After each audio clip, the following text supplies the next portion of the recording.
All right, so in the tarot reading, typically the cards are shuffled and then they're upside down.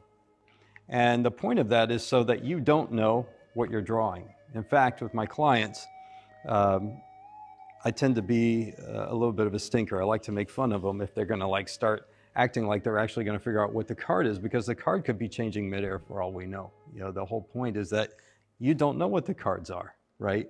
It's like asking God for a sign. You know, you can't really manipulate it. You're just looking, you know, and to see what shows up. And that's what's happening with his cards. The whole presumption is that this isn't just, you know, a game or an intellectual exercise. There is an element of spirituality here, that the divine is actually interacting with you and using this language to speak with you. So then typically, you know, I'm going to connect with the client. I'm going to connect with their vibe. It really isn't that mysterious. When we meet people, we get a sense of their vibe. You know, we get a sense of something about them. We probably know something about their disposition immediately.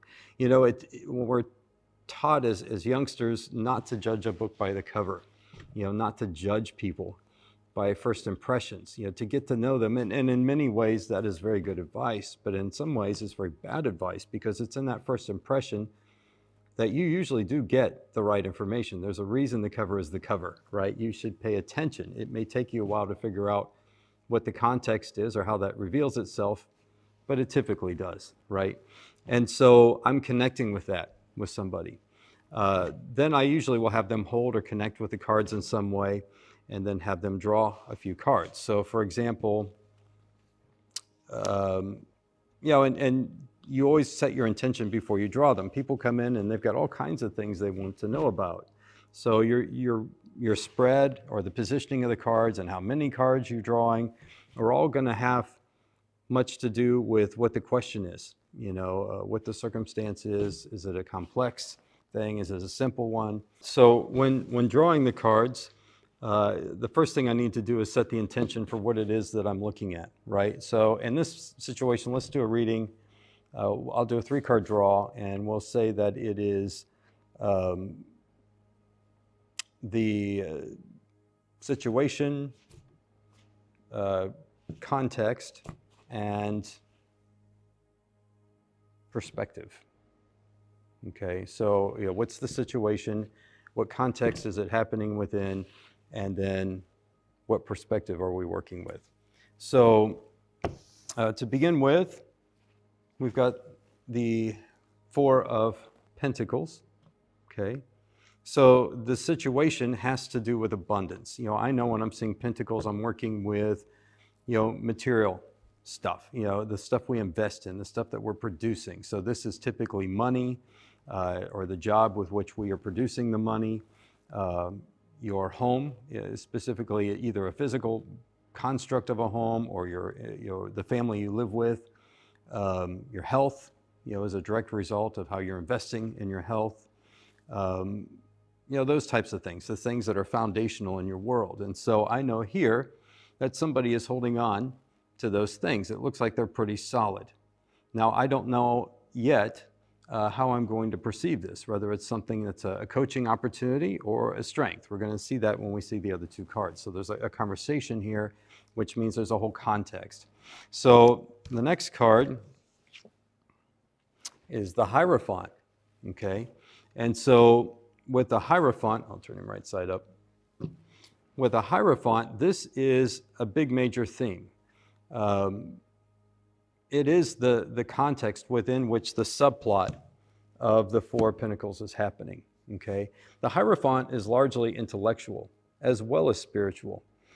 It is about challenging the norms, challenging the conventions, challenging the traditions or the expectations. It is allowing the intellect to disrupt the equilibrium. It's being analytical enough with yourself to know what's me and what's not me. You know, what's typical and what do I want to do, and is this within my moral and ethical and spiritual parameters that I could do this differently. I could maybe challenge the norm.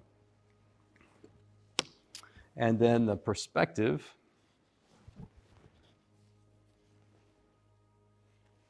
is the Ace of Wands, okay? Well, wands have to do with spirit and creativity. If you think, my mother used to say, I'm going to put a fire under your butt and get you going, if I was being lazy. That is the essence of wands. It can't be still. And of course, I know from numerology that, the one represents a new thing, a new beginning, a new opportunity. So there is a new opportunity for creativity, for spirit, for inspiration, to get things moving. So in this case, when I'm looking at our situation being the Four of Pentacles, the context being the Hierophant, that's challenging the norms and getting you to think critically rather than just falling in line with what would be expected. And I'm looking at the Ace of Wands as being the perspective. I would say, hey, things look pretty stable. It might be time to think outside the box. So if this is representing your investments, it is time maybe to try a new investment, maybe one that you haven't tried before. Maybe things have changed to such a point that might make sense now, right? If this had to do with your family, hey, maybe it's time to spice things up, find something you both enjoy, travel, do something different, have an adventure, get that spark going again, something you both get excited about. If it's health, gee, maybe it is time to try that unconventional Wim Hof method or that diet that you've been curious about. This might be the time to spice it up. Something you're excited and want to do anyway that could help things. It's encouraging you to break the norm and to try something new, something inspirational. And so that's typically how a reading is going to go. It can go a gazillion different directions. So to learn more and to work with me, go to my website at www.nashvilleshaman.com.